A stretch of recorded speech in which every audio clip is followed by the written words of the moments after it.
शिव महापुराण की कथा कहती है और गणेश चरित्र अपन श्रवण कर रहे हैं। और कल से चतुर्थी लग रही है।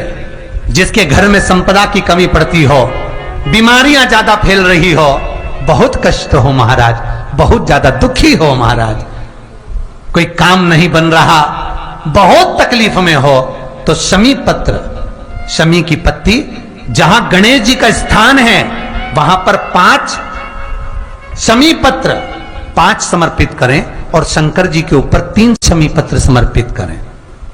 बहुत ध्यान देना, 5 शमी पत्र जहां गणेश जी का स्थान है शिवलिंग में वहां समर्पित करें, 3 शमी पत्र शिवलिंग के ऊपर समर्पित करें।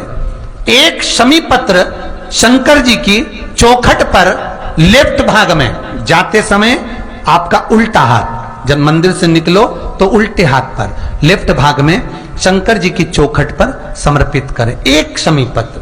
और महाराज घी का दिया जहां लेफ्ट भाग में आपने शमी पत्र रखा है, मंदिर में ना दिया लगाकर बाहर की ओर जहां शमी पत्र रखा है उसके ठीक साइड में एक घी का दिया लगा दीजिए। केवल गणेश चतुर्थी से लेकर अनंत चतुर्दशी तक गणेश पुराण कहती है भगवान गणेश जी का, मोर ध्वज का, मयूर ध्वज गणेश का नाम लेकर जो ये दीप शमी पत्र चढ़ा देता है उसके घर से कभी रिद्धि सिद्धि नहीं जाती, वैभव प्रतिष्ठा नहीं जाती। कर कर देखना अगले साल तक आपका व्यापार कितना चलता है हमको बताना जरूर, करके देखो एक बार। गणेश पुराण का, शिव महापुराण का ये प्रसंग करिए, जीवन में उतारिए। चतुर्थी से लेकर अनंत चतुर्दशी तक गणेश जी का मूल स्थान, आपको गणेश जी की मूर्ति पर चढ़ाने का नहीं बोल रहा है। क्यों नहीं बोल रहा है? क्योंकि गणेश जी की आप प्रतिष्ठा करोगे तो वो टेम्परेरी है, 10 दिन के लिए कर दिया फिर वापस विसर्जन कर दिया। पर जहां शंकर मंदिर में बैठ गए, शिवलिंग स्थापित हो गया, वहां ना जाने कितने समय से शंकर की आराधना हो रही है, वहां गणेश जी सदा विराजमान है, सदा आराधना। और देखो ये 10 दिन में अगर आपने शमी पत्र बिल्कुल मन से समर्पित करा है ना, तो मेरा विश्वास कहता है शिव महापुराण का, मेरे बाबा विश्वनाथ की कृपा कहती है, मेरा मन कहता है 10 दिन के अंदर आप शमी चढ़ाएंगे ना तो कुछ ना कुछ अच्छी खबर जरूर मिलेगी, ये पक्का है। पर हमें बताना जरूर, व्हाट्सएप पर हो, मैसेज जरूर करना कि क्या फायदा हुआ आपको 10 दिन के अंदर, बोलना जरूर, कर कर देखिए। शिव स्मरण भगवान गणेश शिवराज।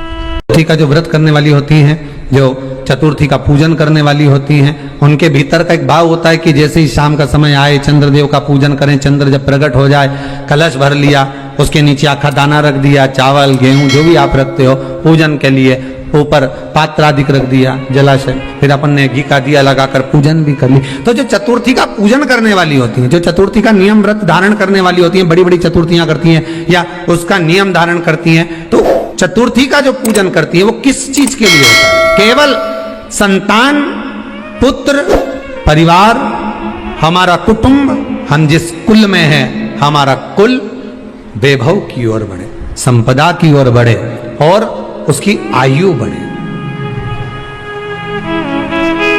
उसकी आयु बढ़े, वैभव बढ़े।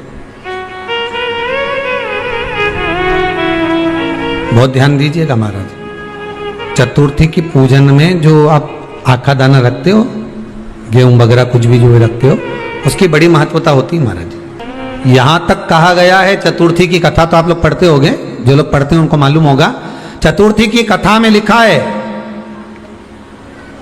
चौथ माता के व्रत में वर्णन किया गया है कि वो आखा दाना जो रखा जाता है, मान लो कोई जरूरी काम होता है तभी आखा दाना को रखा जाता है, संभाल के रखते हैं कि हम इस काम के लिए जा रहे हैं और हमारा ये कार्य सफल होना चाहिए।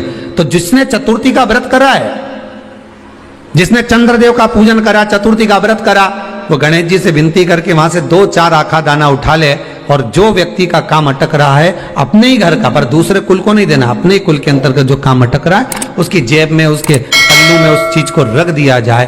तो चतुर्थी जो अगली आती है, जैसे आप महीने की करते हो तो महीने की, और आप जैसे करते हो कि 4 अलग बड़ी बड़ी चतुर्थी करते हो तो उसके अनुसार आपका कार्य सिद्ध होता ही है। उस आखे दाने का इतना महत्व होता है क्योंकि चतुर्थी का व्रत करने वाली माता जब व्रत करती है तो स्वयं चतुर्थी की कथा में लिखा हुआ है कि पार्वती जी गणेश जी से चतुर्थी की कथा बचवाती। चतुर्थी की कथा बाची किसने थी? स्वयं गणेश जी महाराज ने। और सुनी किसने थी? माता पार्वती। बाचने वाले गणेश जी थे, सुनने वाली माता पार्वती थी। तो चतुर्थी की कथा जब होती है तो उसको स्वयं गणेश जी बाच रहे हैं। तो व्रत कौन सुन रही है? माता पार्वती। और आपने जो आखा दाना लिया वो गणेश जी के भाव से लिया, गणेश जी से निवेदन करके, विनय करके, प्रार्थना कर उसको प्राप्त किया। जितने आस्था चैनल पर कथा सुन रहे हो, जितने फेसबुक और यूट्यूब पर सुन रहे हो, और जितने इस छत्तीसगढ़ की पावन धरा पर बैठकर सुन रहे हो, बहुत सावधानी से सुनना। एक छोटा सा कपूर का टुकड़ा जब आरती में जलाया जाता है तो ये कपूर क्यों जलाते हैं? इस कपूर का महत्व क्या है? इस कपूर का कारण क्या है? ये कपूर है कौन जिसको हम आरती में जलाएं? क्या जरूरत इस कपूर को आरती में जलाने की? क्या जरूरत इसको यज्ञशाला में जलाने की? क्या जरूरत है इस कपूर को पूजन में जलाने की?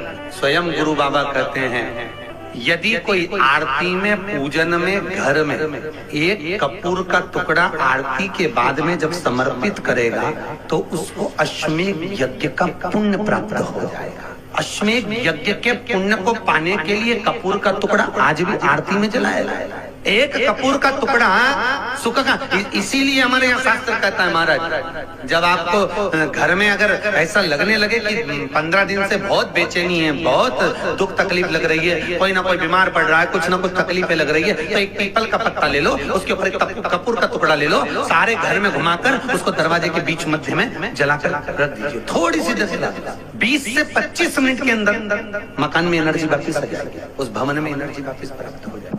20 से 25 मिनट के अंदर एनर्जी वापस। लग रहा है कि यहाँ नेगेटिव है तो उसको पॉजिटिव बनाया जा सकता है। रात को 12 बजे शंकर जी के मंदिर में शिवलिंग पर चढ़ी हुई बेलपत्री को उठाकर शंकर मंदिर का शिखर देखकर चबा चबा कर खा लीजिए। आपके पाँव के घुटने बदलने की जरूरत नहीं पड़ेगी, ऑपरेशन की जरूरत नहीं पड़ेगी, ग्रीस वापिस बढ़ जाएगा और ये तुम लोग जो कुर्सी पे बैठते हो वापिस नीचे बैठना चालू कर दो, जरूरत ही नहीं पड़ेगी। घुटने के दर्द और कमर के दर्द के लिए सबसे अच्छी चीज। श्री शिवाय नमस्तुभ्यं, श्री शिवाय नमस्तुभ्यं, श्री शिवाय नमस्तुभ्यं, श्री शिवाय नमस्तुभ्यं, श्री शिवाय नमस्तुभ्यं,